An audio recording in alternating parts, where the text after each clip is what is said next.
In the weeks leading up to Christmas, several Londoners find love.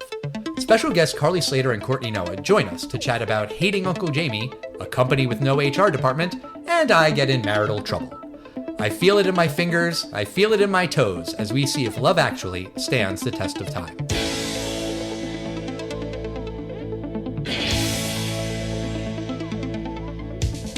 Test of time, James and Alan have their say. Do the movies you love still hold up today? James says gladiator with a glut. Alan says as a father, blah blah. It's the test of time, James and Alan have their say. Do the movies you love still hold up today? Test of time, James and Alan have their say. Do the movies you love still hold up today? Hello, everybody, and welcome to a very special Christmas episode of The Test of Time. My name is Alan Noah, your name is James Brief, and we have two very, very special guests on the show today. That's right. Coming back on the show is my wife, Courtney Noah. Hey, everyone. And making her podcast debut, James, it's your girlfriend, Carly Slater. Woo-woo! Hey, guys. Hey, it's so cool that you're here. Welcome to the show, Carly. Oh, thanks. I'm so excited. This is a movie that I think, asked you to come on the podcast to talk about, Courtney, maybe every Christmas for the past 10 years. Right? Yeah, and I think, honestly, the Christmas season is just super busy, so finding time to do that has always been like, but I think we're ahead this holiday season, so it seemed to work out. Yes, absolutely. Because we watch this movie every December. Sometimes we sit and really watch it. Sometimes we just kind of have it on in the background while we're doing last-minute gift wrapping. Yeah, sometimes it's our Christmas Eve movie. Exactly. James, am I remembering right that you hadn't seen this movie before? I've seen this movie. I didn't remember it much. I remember the Andrew Lincoln scene and that there was a little boy in it. But as I'm seeing the stars in this film, oh yeah, this guy's in it. Oh, she's in it. It's a fabulous cast. Okay, Carly, had you seen the movie before? I did, but actually, it was so long ago that I kind of forgot about it too. I remember that character from Harry Potter being in it, and that's how I recognized him. What was his name again? You mean Alan Rickman? Right. Yes. Okay. Yes. Yeah, we asked that. We watched this with our daughter, and we're like, does he look familiar? And she came up with it pretty quick. I was impressed. And this is the second Christmas movie in which Alan Rickman plays a jerk. The first being Die Hard. Die Hard! I love that movie. Yes. Insert half of our fans getting very angry for you calling it a Christmas movie, and the other half nodding along. I think more than half agree with me, but whatever. I was thinking back, Courtney, because this movie came out in 2003. We were dating then. Did we see this movie in the theater together? I don't remember that. You don't remember? I thought this was going to be the thing we talked about. The first time we watched this movie, we had gone to Las Vegas with friends, and I did not feel well one night, and so we stayed in. We're like, let's find something to watch on TV. And we watched that movie and fell in love with it. That's right. Yeah, so it's like special, like, we had that nice night in Las Vegas. I don't know why that's sentimental, but yeah. You're right. I have just gotten myself in trouble. Yeah. I can't believe I forgot that. Okay, well, I'm giving myself at least partial credit that I didn't forget that we saw it in the theater together. But yes, I do remember sitting in the hotel room watching that movie. And yeah, it's just been a thing we do. We have it on DVD. And I did ask our daughter afterwards, I'm like, are you going to want to watch this with us every December from now on? She's like, yeah, sure. So the tradition is growing. It is now going into a new generation. Despite the slightly... There's one scene in there, like, Yeah, well, I'd even say more than one. But we'll get into it. James, why don't you tell our listeners what this movie is all about in case they haven't seen Love Actually? Sure. This movie follows several loosely connected Londoners during Christmas. There's Billy Mack, an aging rock star desperate for one last #1 single. There's Daniel, whose wife just died, and his stepson Sam, who has fallen for a girl in school. Daniel's friend Karen is married to Harry, and Harry's flirting with Mia, his secretary. Karen's brother David is the newly elected Prime Minister of England, and he's smitten by Natalie, a woman on his staff. Mia is friends with Mark, who's obsessed with his friend Peter's new wife, Juliet. Jamie is also friends with Peter and Mark. Jamie catches his girlfriend cheating with his brother, then he falls for Aurelia, a Portuguese woman who he can't communicate with. Change the grammar on that. Jamie catches his girlfriend cheating with his brother. Then he falls for Aurelia, a Portuguese woman with whom he can't communicate. You can end sentences with a preposition. That is grammatically accepted now. We're dealing with British English now. Let's be proper. Color has a U in it for this episode. Okay, fine. Sarah, who works for Harry, is into her coworker Carl, but she also has to take care of her mentally disabled brother. That was sad. There's also Colin, who thinks that he'll have an easier time meeting girls in America, and John and Judy, who are stand-ins in a movie set, who make small talk with each other while naked. Right. Okay, so I don't need to ask you if this movie was a hit, because I remember this was a huge hit, right? The answer is yes, it was a huge hit. Not necessarily in the United States. Okay. The movie had a decent-sized budget for 2003, $40 million. It opened in the States on November 7th, 2003. It opened at number 6 with $6.8 million, but it had a big multiplier, long legs, 8.5 multiplier. It started with $6.8 million, ended with just under $60 million. Wow. That's not the end of the story, though. If you look at the worldwide take, $59 million in America, $245 million worldwide. Wow. So 76% of its take was worldwide, and higher take in the United Kingdom than America, which is rare. That doesn't totally surprise me, because every big British actor is in this movie. To be fair, every big British actor that you'd consider in 2025. Keira Knightley was rising. I don't know if Pirates had come out by this time. No. There's some quote where she told Richard Curtis that after this she's going to go do some flop Pirates movie. Oh my god, a flop? That's one of my favorite movies. She had no faith in it as a thing that would be big. Yeah. I'm not sure if everyone knew the name Alan Rickman in 2003. Andrew Lincoln hadn't done The Walking Dead yet, so no one knew who he was, at least in the States. Well, Hugh Grant was a star at this time. Hugh Grant was an enormous star in the 90s. 4 Weddings and a Funeral, all these big things. Well, Bridget Jones's Diary. Bridget Jones's Diary. Diary, Before or after? Yes, before. But then he had this little scandal where he was dating the most beautiful woman in the world at the time, arguably, Elizabeth Hurley. And then he had this incident where he met this prostitute in California. And his career he was meet her. Yes, he solicited he her. met up with he met up with a solicitor prostitute, and there was a whole scandal. Right. And his stock dropped majorly.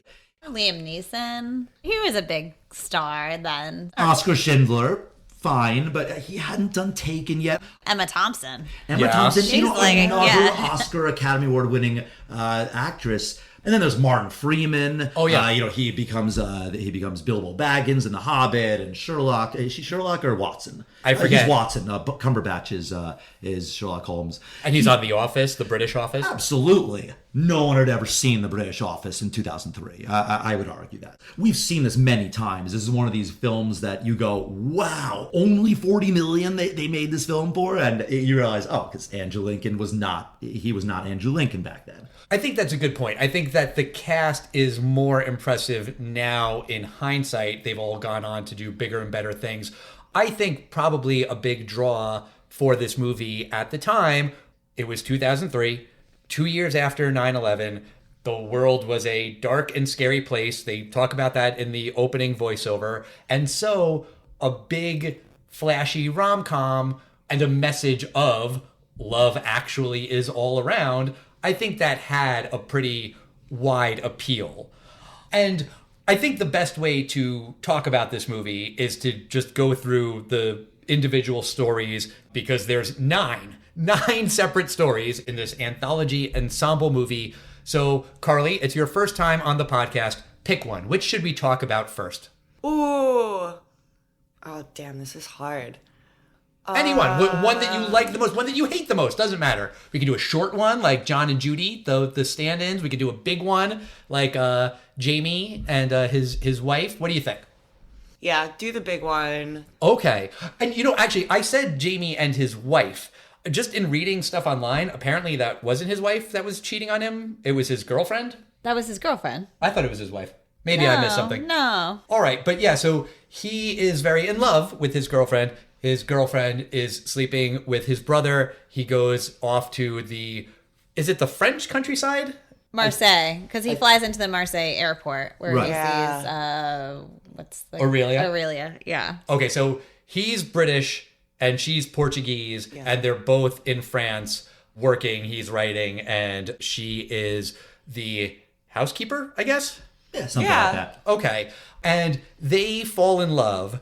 They can't even talk to each other. It's like... Yeah. So how does that work? How is that Exactly. love? Exactly my point. I don't know. I guess maybe it was just how they look at each other, like their physical actions, which were really sweet because if you meet somebody else that doesn't speak the same language as you try to do certain hand movements and stuff, and you could learn if the other person is like sweet or crazy or being an ass. Like, Sure. you never know.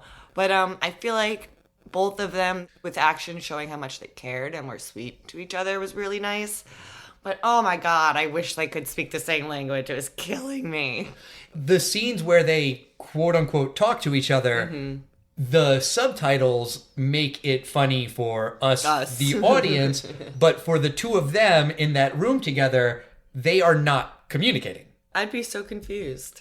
But I think in their thoughts, they're kind of both a little bit, I guess, sarcastic. And so I think you could kind of see their personalities aligning in that way.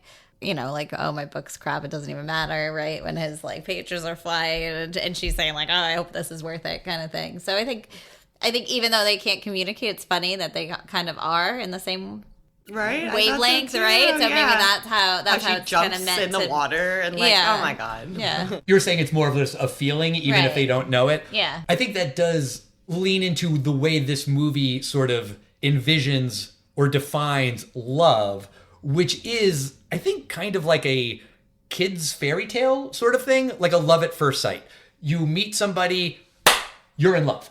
You don't have to communicate, you don't have to talk, you just it's a feeling, it's a vibe, as the kids would say, maybe. You know, like it's that kind of thing. I think that's what Richard Curtis, the writer-director, is going for. Another film where people fall in love without ever really talking is Hogarth and the Iron Giant. In The Iron Giant, they barely talk in the whole film. He says, I love you at the end. Romeo and Juliet, they fall in love without ever really talking. They're Montague and Capulets. Every Disney movie, like every princess, you know. Wally and Eva, they don't talk. I guess, but I think it also does speak to a bigger picture thing, which is that we have discussed this many times. In a movie, in an hour and a half or 2 hours, showing two people falling in love is hard. That is a tall order in any context. And some movies do a great job and some don't, but that is just difficult to do in general. And that's when you have 2 hours with two characters. In this movie, which is I think 2 hours and 6 minutes, and there's 9 stories happening, there's far less time. So you kind of have to buy into love at first sight. They love each other because you see the look in their face, you hear the music, just buy it. You can go for that, you can buy it. Then at the end, when he decides that he's going to propose to this woman who he's never communicated with, I feel like that is tougher. For me, I feel like, come on. Also, his last relationship ended with her cheating on him with his brother. Maybe don't just propose to the next person you meet who you haven't had a conversation with. Oh yeah. like talk to her, go and find her and ask her out on a date, and then, you know, see where it goes. Going straight to proposing, That was a lot. it is. When he has that realization that he's going to go to Portugal, to Aurelia, he goes first to his family Christmas Eve, and he brings all the presents, and then he decides that he has to leave. First off, super awkward that his brother is there, the guy who's just banging his girlfriend. But he decides he's going to leave, and what do the nieces and nephews say when he's leaving? I hate Uncle Jamie. Which is something that we say quite often. I don't know how it comes up in conversation, but there's like a lot of points throughout the year where we reference it. And finally, also, our daughter was like, oh, that's why you guys say that all the time. Yes. After ABC suspended Jimmy Kimmel, I canceled my Disney Plus, and we share Disney Plus with my brother and sister-in-law and our nieces. And so I had to text them like, sorry, guys. And they're like, that's a bold move. The nieces are going to hate you. And then we were kind of like, I hate Uncle Alan. Exactly. And you are Uncle Jamie. I am Uncle Jamie, spelled differently, but same thing. As of now, I don't believe any of my nieces or nephews hate me. I'm sure they don't. You're a wonderful uncle. I think Jamie and Aurelia are perfectly cast here. Colin Firth plays very well this aw shucks, very approachable, safe man. And the woman that plays Aurelia, Lucia Moniz, might be mispronouncing her name. Not Maybe. that I've ever done that before. Definitely not. But I think she's perfectly cast. She's very likable. Sure. All right, so moving on to the next couple, let's talk about Harry, played by Alan Rickman, his wife Karen, played by Emma Thompson. They seem to have a happy marriage, but then Mia, Harry's secretary, is... I don't even know if you'd call that flirting. I mean, she is coming on really strong. That's past flirting. Yeah, she's honey. very That's overt. way past flirting. She's leaning back in her chair and spreading her thighs like at 90 degrees. Yeah. It's not subtle. And he is her boss. He's not coming on to her, but there's still a power imbalance thing, and he's not discouraging it, certainly. He could say, hey, this is inappropriate, I am your boss, and you have to stop this. But he's along for the ride. She says, oh, are you going to buy me something? And he's like, hadn't thought about it. And then he leaves the office and then calls her and is like, well, what should I buy you? And this storyline also has by far the funniest part in the entire film. It involves a character, Rufus, played by the brilliant Rowan Atkinson. Mr. Bean. Mr. Bean. And the reason Mr. Bean is so popular, there's only like 12 episodes of Mr. Bean, by the way. And the reason it is popular everywhere in the world is because there's no dialogue in it. Right. And it's just physical comedy. And Rowan Atkinson's Rufus here is hysterical without really saying anything. Alan Rickman's character is shopping with the family, and he tries to buy Mia this beautiful necklace while shopping with his wife. And he's like, quickly put it in the bag. And Rufus is doing this incredibly elaborate gift wrapping and tinsel throwing. It's wonderful.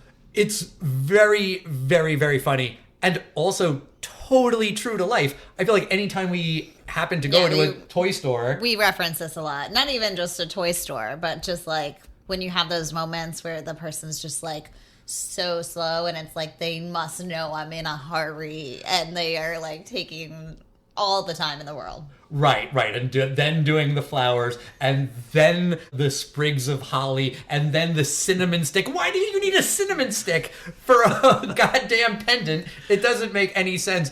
It's hilarious. Harry is found out because Karen sees the box. She opens it, she sees the pendant, and then on Christmas Eve, she gets that box shape, and it's the Joni Mitchell CD. Our daughter said, how slow do you have to be to keep a gift for your not wife in your jacket pocket? Right? Also, the whole Joni Mitchell CD thing, on one hand, oh, that's really thoughtful because she had said that she loved Joni Mitchell, and so he's getting her a CD by her favorite artist. But also, if she loves Joni Mitchell, wouldn't she already have both sides now on CD? You think so? Yeah, you would. This is CD she later plays when she's upset, right? Yeah. Unless there's more on that CD, it's depressing songs. Well, that's what she says, though. She says that Joni Mitchell is the artist that taught your British wife how to cry or how to have emotions. Yes, so. your unfeeling British wife how to feel or something like that. Not all of Joni Mitchell's songs are super sad, but some of them are. I mean, she definitely explores heartache.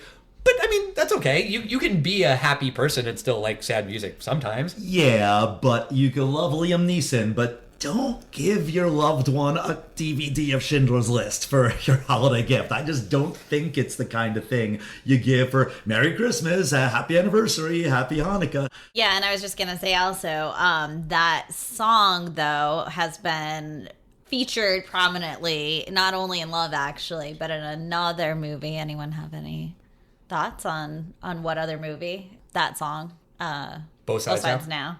No, I'm not familiar. So Coda, That's the movie about one best the picture. deaf about family, deaf and right? the one daughter sings, and Well, I don't think I'm ruining anything. It's not a spoiler alert, but she sings that as part of her audition. And that's actually what our daughter knew from the movie. She's like, oh, isn't this in Coda? I'm like, yep. Yeah. That's a little bit more upbeat version, although equally very sad. Yes. It'll leave you crying when you hear her sing it. Yeah, when she sings Both Sides Now in Coda, grab some tissues. It's very, very sad. Sweet, but it is an emotional scene. Karen confronts Harry after the school play, and I mean, it's like a masterclass in compartmentalizing where she rips him a new one and then immediately goes to the kids. It's like, oh, you did so great. Let's go for ice cream. There's the epilogue at the airport at the very end, and it seems like Harry is coming back from a business trip or something, and they kind of are cold with each other, but she does say, it's good to have you back. Let's go home. So what's your interpretation of where things stand with Harry and Karen? What do you think? It seemed like they were trying to work things out, but she didn't fully trust him. Honestly, if I was her, I would never trust him again. I read an interview with the screenwriter who does say that they do end up together after the film, but it's never as happy as it once was. I'm not nitpicking, I'm sorry. It's not the screenwriter. The screenwriter is Richard Curtis. It's the script supervisor. It's Richard Curtis's life partner and also their, professional partners. And she has been like on Twitter for years explaining the things in this movie that weren't clear in the movie. And she has said that, yeah, they stay together, but they're miserable for the rest of their lives. And in my head, Ken, I don't think he ever cheats on her again.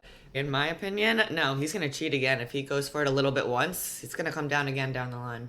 It's definitely possible. So Emma Freud is her name, Richard Curtis's partner. In the vein of her clarifying all of these plot points on Twitter, she did say that it was, in fact, a sexual affair.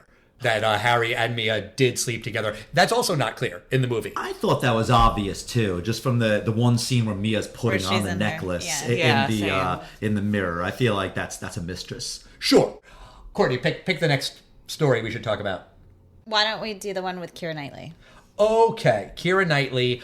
Keira Knightley, by the way, is 17 when they're filming this movie. Oh my god, she was 17. So doing Pirates of the Caribbean, she was like 18 or 19? Yep. Oh my god. Yes. Good for her. This is, I think, the story that has the reputation for being the creepiest.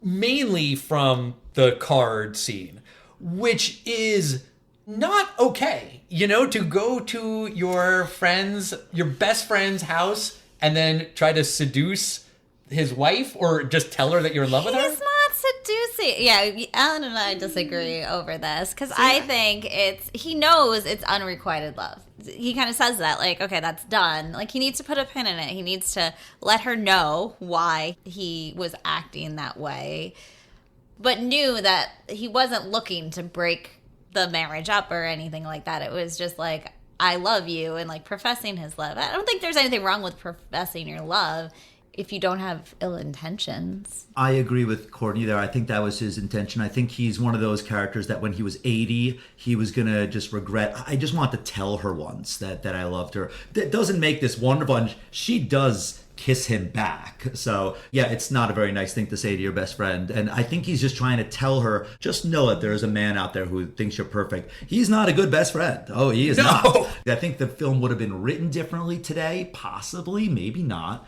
But I see it more as Courtney does. Same.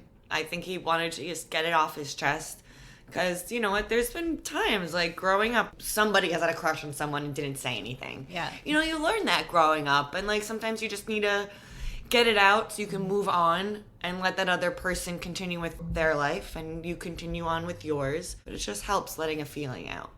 She also, I think, had the impression that he hated her. And so I think to correct that, because she says, like, oh, I know you hate me. And so, like, if you love someone, to have them think that you hate them, you need to correct for that, too. It reminds me of the 4th grade thing where, oh, that boy's teasing you. Yeah. He probably likes you. Yeah. Oh, yeah. But this is another relationship where he loves her, but they've never talked. She thinks that he hates her because he never talks to her. And if you are in love with your best friend's girlfriend, wife, I guess conversation would be awkward, but how is he in love with her if he's never talked with her? That also seems weird. Again, it's that unrequited thing. They probably hung out together. I mean, if it's his best friend, obviously spending time together in that vein. I mean, despite how old they are, I guess Keira Knightley not so. She's young in real life, but like it's almost like that like preteen relationship, right? Where you're like loving from afar, you have no knowledge, or like you love the like teen boy superstar, never met him, but like you have all these fantasies in your head of what they're like. Also, the way he films the wedding, like the wedding video, that's also really creepy. That was so creepy. Right? It's just my God. super close-ups of her face. I kind of had to laugh at the end of that scene where it's 90 seconds of her face and he's like, oh, well, it needs some editing. It's like, I think you did the editing. The editing has been done. I hear what you're all saying. I do think that this story... It's fair that it has the reputation as being the creepy one. You know. Agreed. Okay. Maybe next let's do Sarah and Carl. Sound good? Sure. Sarah, played by Laura Linney, who works for Harry, Alan Rickman, who's about to cheat on his wife. The first conversation in the office, Harry's her boss and says, you clearly have a crush on Carl and you should do something about it. Holy shit, that is a horrifically inappropriate thing for a boss to say. There's clearly no HR in this office. Yeah, no. Definitely not.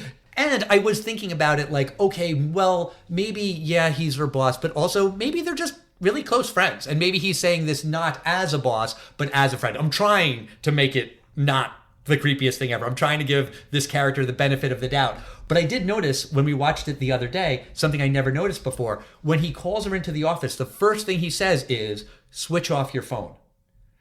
Because that's a recurring thing with her, is that her phone's always ringing because it's always her brother calling. And it sure as hell seems like her boss, Harry, doesn't know about her brother, and he's just annoyed by her phone always ringing, in which case they're not friends. If he doesn't know about her disabled brother, they can't be that fucking close. Yeah, I think you're right. Someone that was closer would know about the brother. Right. That's a huge, huge part of her life, like every day. Yeah. Why do you think he doesn't know about the brother? Because he invites her into the office and says, switch off your phone.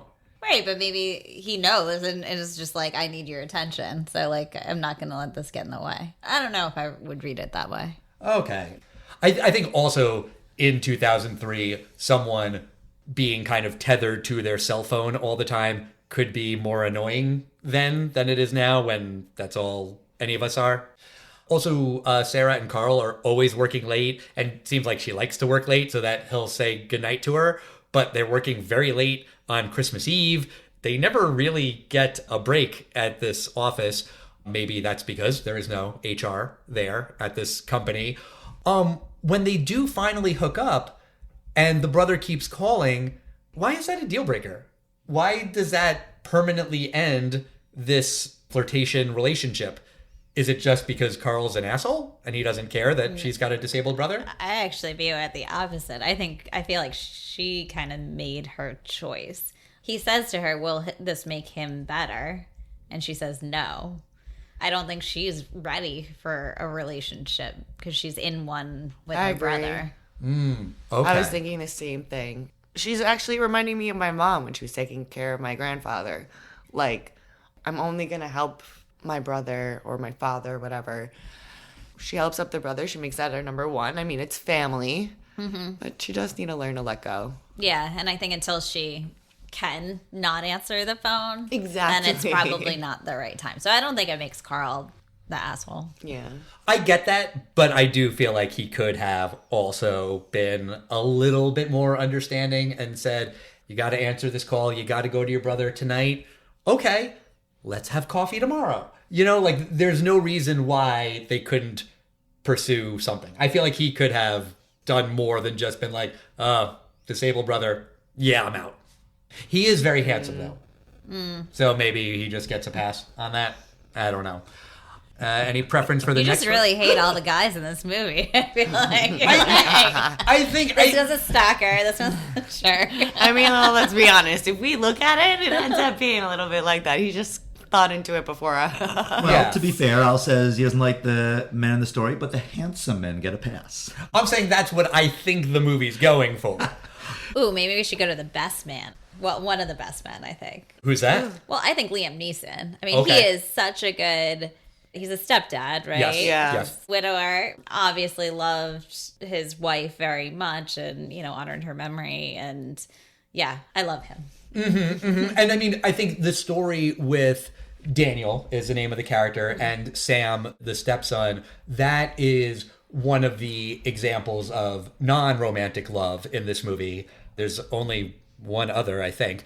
You feel the love that Daniel has for Sam. You feel the love that Sam has for Daniel. He's so cute. Oh my God, I'm trying to hold him back so bad, but he's adorable. He is really, really cute. The character is supposed to be 10, I think. And our daughter was like, there is no way this kid is 10. He looks like he's 8. And he does have like a real baby face. The actor who played him, Was what? 13. What? Yeah. Wow. 13. He just hadn't hit puberty yet. Clearly they had not yet dropped because he is so sweet, so baby faced. I think it's fair to kind of maybe point out that it's weird that this kid learns how to play drums pretty goddamn well in a week or 2 or maybe 3. Yeah, I haven't done that. I have brothers that play the drums. I tried it for more than 3 weeks and I got nowhere close. So good for him. No, but I feel like a 10-year-old, 11-year-old, however old he's supposed to be in this film, would be obsessively doing something for 8 hours a day if they had a crush on someone. So, yeah, you could do something passable within a couple weeks. But this storyline actually, I think, hits harder in 2025 when we're watching this as opposed to 2003 when it's filmed, because I was watching this in the lens of Liam Neeson being a real-life widower. Sure. And his wife, Natasha Richardson, a tragic death. She hit her head on a bunny slope on the ski lodge, and she was dead the next day. So, mild head injury. If you have a headache that night, go to the hospital. I think the other lesson from that is don't ski. Just don't fucking ski. Agreed. I'm anti-snow, so I'm with you. Thank you, Carly. That kind of sounds like someone who either doesn't like skiing or doesn't know how to ski and is trying to make an excuse why he doesn't ski. Could be both. I'm on his side. Also, do you know where she died? On what ski I slope? do. Where we're going in a few weeks. Yeah. So that's where this is coming from. Okay. I will not be skiing there. Also, though, with Sam, he is in love with Joanna, the same name as his dead mom. Oh, I didn't even realize that. Yeah, there's a line where Sam says to Daniel, the Liam Neeson character, he's like, oh, I'm really in love with Joanna. And he says, Joanna? And he says, yeah, same name as mom. Funny about that. The point of that is to tie it into the fact that, yeah, this kid is still mourning the death of his mom. Daniel's still mourning the death of his wife. It kind of is brushed to the side. Like, they're not really mourning. It's more about how Sam has to get with kid Joanna than processing their grief. But Sam loves girl Joanna. Yet again, they have never talked. He is in love with her. He knows that it's love. He talks about love. And I would say that that's not love. And I think that you could make that argument about a lot of these stories in this movie, that the definition of love, like, is that love? But I think Sam gets a pass more than all the other characters because he's a little kid. And little kids don't understand love. They don't really know what it is. And so he's only seen the movies. He only knows the love that he sees in Titanic or whatever. And so for him to think that, yes, this is love, that makes sense. It's not love, it's infatuation. And there's nothing wrong with that. He's a little kid and he's got a crush on another little kid. So you're okay with Sam kind of stalking Joanna, but not whatever his name is with the Keira Knightley story. I mean, they're the same stories in a way. They are. You're 100% right. Oh, wow, yeah. It's not that I'm okay with it. I'm just saying it's more forgivable and more understandable when a little kid does it than when an adult does it. It is a more childish kind of behavior. Exactly. And Daniel also, as the stepdad, could give better advice to Sam and say, hey, if you like this girl, go talk to her.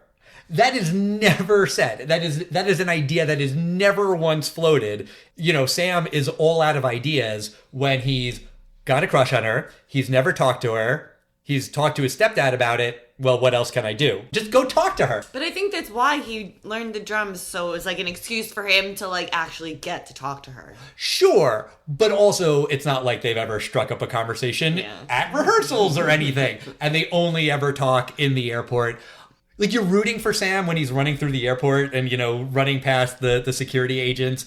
Also, though, because this is a post 9/11 movie, We can't do that anymore. you couldn't do it then, you know? Like, and when they do finally catch him, they kind of just return him to the stepdad and then walk away without a word. No, that kid's going to jail. Yeah, when we were watching that scene, I think the whole time I was like, they would have shut down the airport over this. Like, Yeah. some kid, like, they would have been like, oh my God, does he have a bomb or whatever, right? I don't know. I think maybe a kid, they might just give back to the dad and be like, get the hell out of here. Maybe. All right, should we do Hugh Grant? Ooh. You're into I'm a Hugh Grant fan. Are you a Hugh Grant fan in this movie or in general? In general, but I definitely love him in this movie to the point where another scene that we reenact or, you know, reference a lot is his jump scene with the Pointer Sisters. That's fun. It's funny just to imagine the prime minister, a major world leader, dancing around in their apartment because they're just happy. Yeah. And actually, I use it in my running playlist, literally. So in my mind, I'm like doing the finger point like around the room, which makes me distracted from my running. That's great. Natalie she has a crush on her boss. Sure, no big deal. David, Prime Minister David, has a crush on his staffer. He can't help if he has a crush on it. But there is a huge power differential here. He is one of the most powerful humans in the planet, and controls a nuclear arsenal and has a crush on this woman. So there definitely is a power dynamic here. Yeah, but I don't think he's done anything inappropriate, right? Correct. Like, people are allowed to be attracted to one another. But just the one sentence line of the prime minister dating one of his staffer doesn't seem so appropriate. But I think in this particular movie, he is a genuinely lonely single guy, and she's a lovely single woman, and they do seem to have a totally consensual because they're both into each other. He does do something inappropriate, though, when he fires her because he likes her. Yeah, Well, he doesn't fire her. Demotes her, has her reassigned, even if she's still somewhere else in the government. That is an abuse of his power agree, because of the way that he feels. Also, by the way, he's in love with her when he first sees her, and like after he first meets her, he mutters under his breath like, oh, well, that's inconvenient that now he's in love with a woman who works for him. But yet again, they are in love despite not really having talked or communicated in any way. It's that love at first sight thing again. Also, Prime Minister David, I don't think they ever say what his last name is, which is kind of funny for a political figure, that he's just Prime Minister David. Whatever, neither here nor there. But he does make foreign policy based on his crush of Natalie.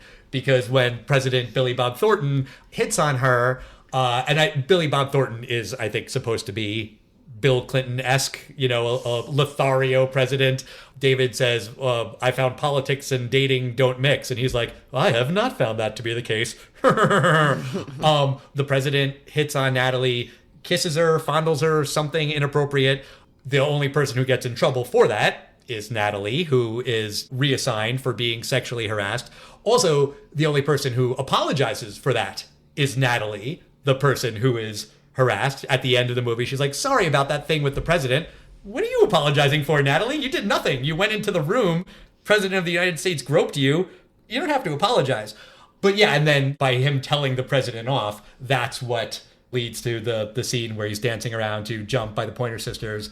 The problem I have with this storyline is she's described as plumpy and fat throughout this film. I don't know if people are being, let's use the British word, if they're being cheeky, but this woman she's beautiful, and she is at most Hollywood fat because she's not a size 0. It's a joke, right? Everyone views her as fat, but then you know as a viewer of the movie that she's not. To your point, she's beautiful, so it's like, why is everyone kind of picking on her? She's not unattractive or big. plumpy. He picks her up at the end. Doesn't he carry her? And she says something along the lines of, one of them says something along the lines of how much she weighs. And I'm like, but she's a fit woman. I don't get it. Maybe everyone's in on this joke I don't get, but this character, Natalie, is not plumpy in my opinion. But I think it's a joke with the viewer. And Hugh Grant's struggling with it. He's like, would we call her plumpy? Right. And then the chief of staff is like, yeah, she has some sizable thighs there. And so he's kind of like, what are you talking about? Well, there's more fat shaming that happens in the Jamie storyline with the sister who the dad calls Miss Dunkin' Donuts or something. And when Jamie shows up to marry her, he's like, well, why would anyone want to marry my daughter? She's fat. There's also a lot of fat jokes about Joe, Billy Mack's manager. He refers to him as fat over and over again. Yeah. So there is a lot of fat shaming, body shaming in this movie. And a staunch critic of the fat shaming in this movie is Scarlett Curtis, Richard Curtis's daughter. They did like an interview where the daughter interviewed her dad about his work and this movie in particular, and she told him, Dad, you are never allowed to say the word fat again. And Richard Curtis, writer and director of this movie, said, you're right.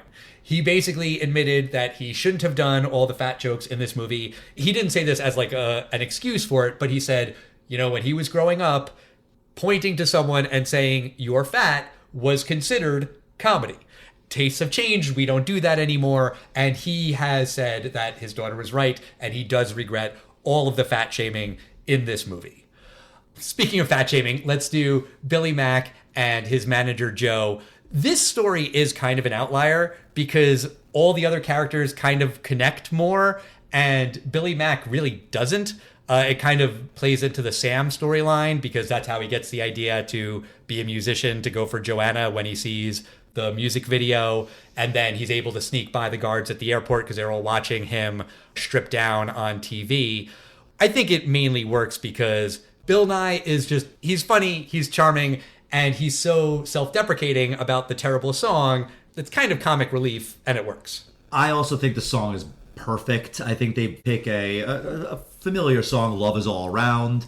I don't know who originally sang it. It's been sang by 50 people before. The Trogs. Okay. I also like the comedy they do in the beginning that shows Bill Nye's character really hates doing this. And he can't get it right. And then by the end realizes, oh, this is brilliant. This is the biggest hit I ever had in my career.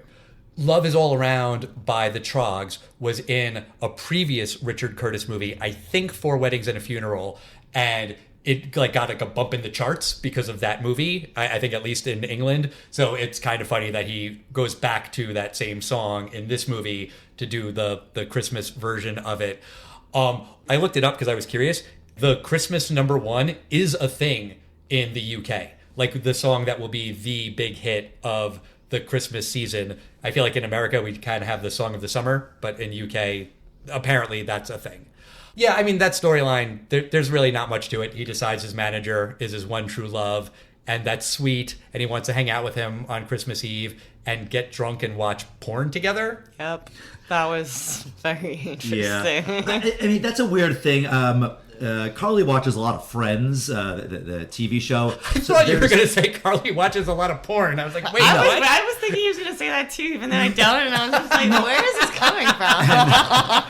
No, but there was a storyline that I totally forgot about, that Joey and Chandler, somehow they get free cable and free porn. Oh, the free porn! Yeah, there's this storyline where they're just sitting at home for days and days watching porn together, and they're on their little love seats. So it reminds me of that, and while watching that Friends episode, I'm like, I have never watched porn with another guy, or certainly not for hours and hours and hours. It's a weird phrase. This is not a thing guys do, right, Al? Of course not. I really love your asterisk that you haven't done it, well, at least not for hours and hours. So maybe just 1 hour. But it's their thing. It's their comfort, I guess. Oh, I mean, also, on Christmas Eve, Billy Mack gets the #1. He goes to Elton John's party, leaves Elton John's party, watches porn with Joe, and then performs on that TV show naked. That all happens in one night. That's all on Christmas Eve. So, busy night. All right, two other stories that we got to get to. They're quick. John and Judy, the stand-ins, they're humping each other. The porn people. Exactly, but it's not porn. It doesn't seem like it. It can't be porn because they're really concerned about lighting. I don't think on a porn they would be that concerned about lighting. It's a very graphic movie, though. This is Boogie Nights. This is the peak of Boogie Nights when they're making a real film here. In 2003? I don't know. I mean, I'm assuming yes. I think these are professionals and they actually care about their craft. I would think more like a Skinamax type movie, a movie with a lot of production value, but also a lot of sex scenes. Like, they are doing stand-in work for a variety of sex scenes for weeks. Why would you have stand-ins for a Skinamax movie? That's a fair point. They're stand-ins for, like, legitimate actors and actresses, I think. Probably, but for a legitimate movie that has a lot of graphic sex. Also, they go on their first date on Christmas Eve. He says goodnight to her at her apartment, and then they later that night show up at the school play, which is weird. I mean, there's a reason for every other character to be at the school play. There's no reason for them to be at the school play. Oh, yeah, that's true. I didn't think about that. I didn't either. Yeah, I mean, just because they wanted to have them there. Then we have Colin, who is bad at meeting girls and decides to go to America to meet girls. But it works. This whole thing is just pure male fantasy. Absolutely. Oh, definitely. Oh, my God. And it's also British fantasy of what will happen in America with American girls. And In it Milwaukee. just seems like that. Yeah. Yeah. Of all places. Alicia Cuthbert's gonna walk in, and they have what seems like an okay apartment. They go to the bar and get a lot of drinks, but also they're too poor to buy pajamas, so they sleep naked? I'm pretty sure that part's a joke where they're like, well, we need to keep warm, and the only way to keep warm is through body heat. That sounds like a porn. That sounds like the plot of a porn. Right. And the way the women are playing it, like just feeding him every line that he imagined in his head would be said to him, like, why don't you come and stay with us? And we have 4 girls. And we love your accent. Right. And at the end of the movie, we meet Harriet, who is referred to as the sexy one. Harriet, played by Shannon Elizabeth, who is presumably from Wisconsin, but wears a big cowboy hat and speaks with a Texas drawl. A very bad Texas drawl. Yeah. All right. Courtney, I'll ask you first. What do you think about Love Actually as a whole? Does the movie stand the test of time? Obviously, for me, it stands the test of time. The fact that we watch it every single year. And I think you have like the kids' holiday movies, but I think on the adult side of holiday movies, it's always been my favorite. Although, that said, I know we've come across a book, which I'm not sure if you're going to mention or get into, but there is a book out there called Shit, Actually, which begs to differ with the thought that this is a great movie. Right. Are you familiar with that book, the author Lindy West? No, but it sounds hilarious. It is. It was started as like a column for Jezebel, and she just ripped apart movies. I love her. I think she's hilarious. She does something not terribly dissimilar from what I do, rip apart old movies. Like, that post went viral, and she made it into a book and everything. Mostly what she's saying is about the fact that women barely have any agency in the movie. Right, yeah. I'll just read one line from her article, which is funny. He says, Colin Firth falls in quote-unquote love with Aurelia at first sight, establishing Love Actually's central moral lesson: the less a woman talks, the more lovable she is. She's not wrong. I think I started to read the book, and then I was like, no, I can't. This is going to ruin the movie for me. I respect her for her opinions, but I still love this movie, regardless of what points she may be making about it. Okay, so for you, it still stands a test of time. Yes. Carly, what do you think about Love Actually? Do you think the movie stands a test of time? Honestly, I don't think it does. I mean, yes, if you've never seen it before, or you just, you're not looking too much into it, it's kind of cute. But if you think about it, really brings a woman down, and there's really bad men in this movie doing shitty stuff. I would not want my kids to watch this. Personally, I don't think it's the happiest movie. It's a lot of bad actions. And if it was to be remade today, I feel like it would actually be different. Like, a lot different. How so? First of all, with the husband and the wife and the buying the necklace. I personally think if it was this day and time, he wouldn't have had the necklace in his pocket. He would have had it already or bought it online, and she never would have known, and he would have continued doing it, and that would just be terrible. Also terrible because then you lose the Rowan Atkinson scene. Yeah, that too. Oh my God. Thank you. Right. So it's good. It's good that they go to the store for the comedy in the movie, but your point is valid. And then the other one with how he was prime minister with the coworker. Yeah. That would go so differently today. I just sadly don't think it stands a test of time. It's a good movie to quickly watch, but not something I would want my children watching. Okay. All right. James, what do you think? I see the film a little differently than you do, Carly. I don't think these are 8 or 9 lovey-dovey stories of your typical rom-com where everything works out and these great guys and great couple. I think it's trying to show half a dozen different kinds of love. Puppy love with the boy, and love from afar where you can't really speak, work love, and I don't think they're all beautiful love stories, as in they're not all timeless Titanic stories that you'd be thinking about on your deathbed. I think that it's more of kind of an honest story. The Emma Thompson Snape story. You say... sorry. No, don't apologize for it. I love it. That's great. I love it. It's almost a slip of the tongue there, kind of maybe appropriate. I actually think that might kind of be realistic in that there's a lot of couples that stay together after a betrayal like that. I think the difference is, are these all likable characters? No. But I think they are different types of love stories that I think you're supposed to go, I agree, I mostly agree, but I would change this, and whoa, I don't like that one. So for me, it stands the test of time. Good movie with a lot of imperfect people in it. We're kind of split here, Al. What do you think? Does love actually stand the test of time? First, I want to address one thing that you said, that this movie contains a lot of different kinds of love. I don't think it does. There are, by my count, 5 love stories of the 9 in this movie that are exactly the same. It's unrequited love. It's someone deciding that he is in love with someone else. Usually he, I guess with Sarah, it's her falling in love with Carl. But it's the male deciding he's in love with somebody that they don't know, that they haven't communicated with. And that, to me, isn't really love. In a lot of these stories, it's more lust.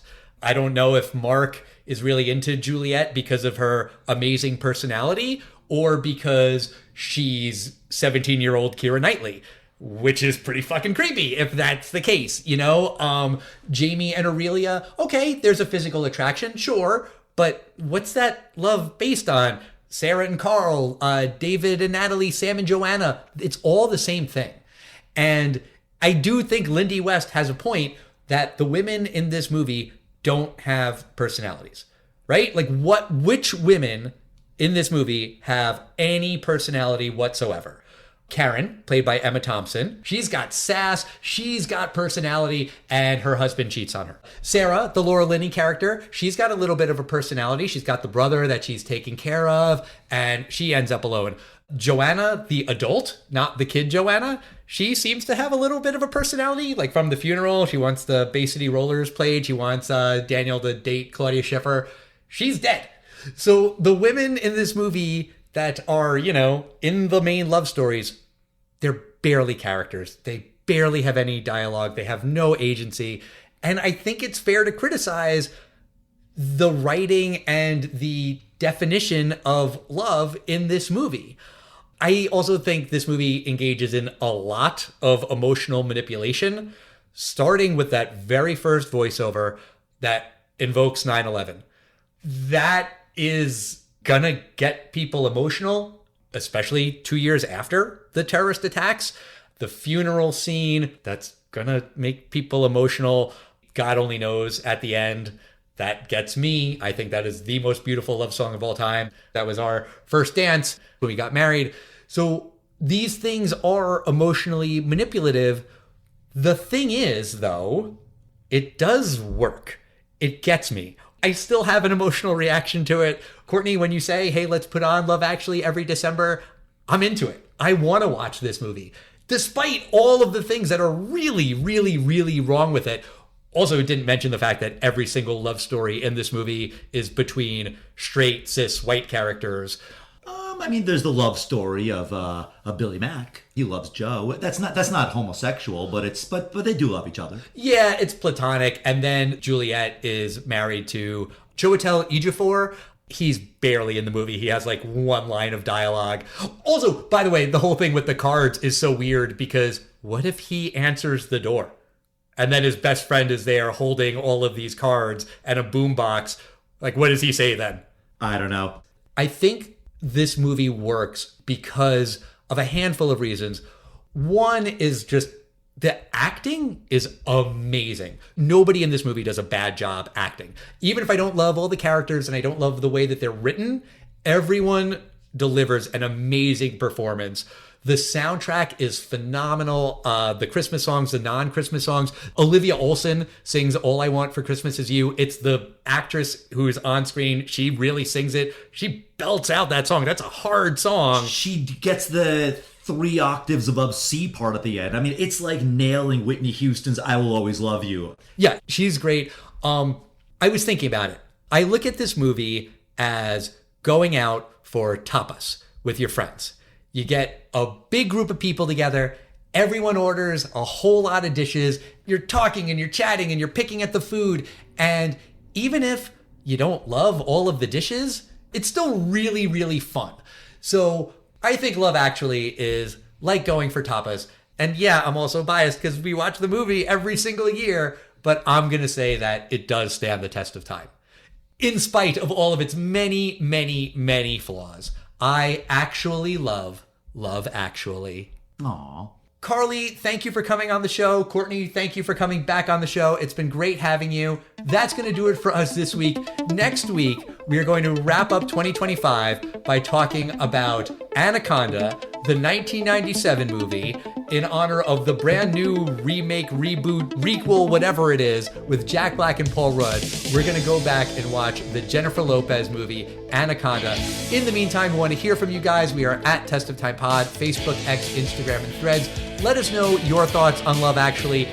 They can be complicated thoughts. You can love it and hate it at the same time, actually. And it's Christmas, so if you want to get us a Christmas gift, don't forget to send in something for our 500th episode, a voice note, a quick memo, a DM, text, audio, whatever. Give us something we can play in our 500th episode. And we'll see you next time, everybody. Bye, everyone. Bye, guys. Bye, everyone. Merry Christmas.